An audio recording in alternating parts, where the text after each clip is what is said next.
Have you ever stopped to think about how a massive skyscraper gets built? I mean, it's not like it just appears, right? It's built one brick, one beam, one small piece at a time. And, well, our lives are kind of built the exact same way. So today, let's explore the quiet, almost invisible architecture of our small habits. Okay, let's be honest, we've all been there. It's January 1st, we've got these huge, ambitious plans to completely transform our lives, and then by February, it's all kind of fizzled out. It's this super common, super frustrating cycle. So what's the deal? Why do our biggest, most exciting goals so often just fail? A lot of the time, the culprit is this little thing called the all or nothing trap. It's that voice in your head that says, oh, you can't make it to the gym for a full hour? Well, then don't even bother going. Or, you ate one cookie? Well, the diet's ruined. Might as well eat the whole box. It demands perfection, and the moment we're not perfect, which, is inevitable, we just quit. But what if there's a different way? A path that doesn't require these huge, heroic efforts? What if there's a more sustainable and honestly, a much more powerful way to change? This is where we get to the core idea. The 1% better rule. That's it. Just 1%. It sounds like almost nothing, right? So small it's almost laughable. But believe me, this tiny little number, it holds the entire secret to making massive, lasting changes in your life. It's not about the big overhaul. It's about the tiny, consistent upgrade. So the 1% better rule is really all about the magic of marginal gains.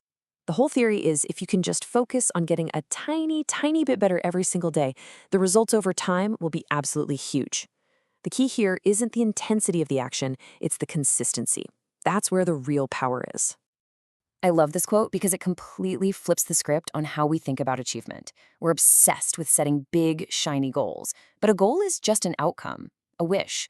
It's our systems, the little things we do every single day without thinking, that actually determine where we end up. Okay, so if systems are the answer, how do we actually build better ones? Well, just like an architect needs to understand blueprints to build a house, we need to understand the basic structure of a habit. So let's pull it apart and see how it works. Here's the fascinating part. Your brain is an efficiency machine.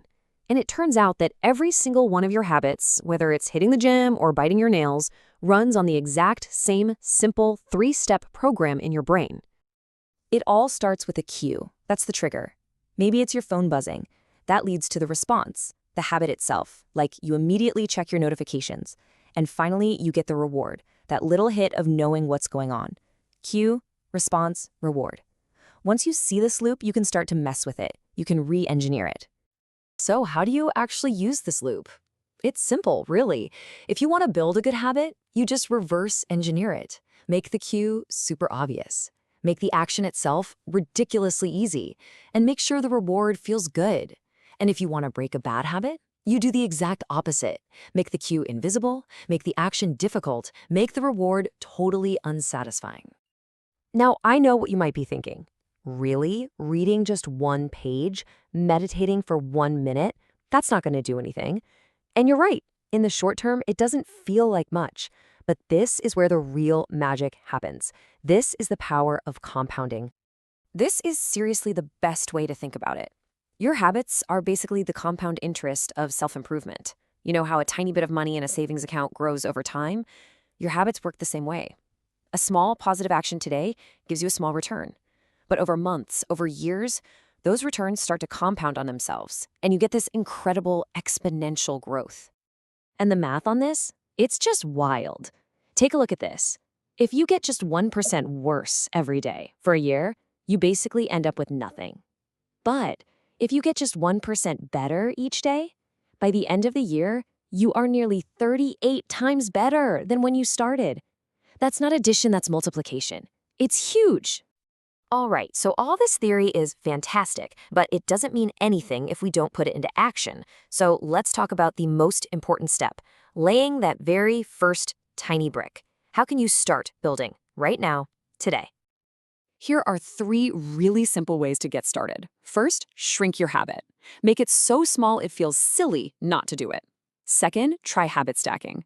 Just link your tiny new habit to something you already do every day. Like, after I pour my morning coffee, I'll do 2 push-ups.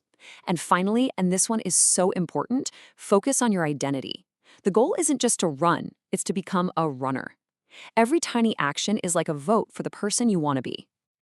So, when you boil it all down, this whole 1% idea isn't just some productivity hack. It's a really deep truth about how change happens. Monumental, life altering transformations are just the result of tiny, almost unnoticeable gains repeated day after day. So, that leaves just one question for you to think about. What is the one tiny brick you can lay for your future self starting today?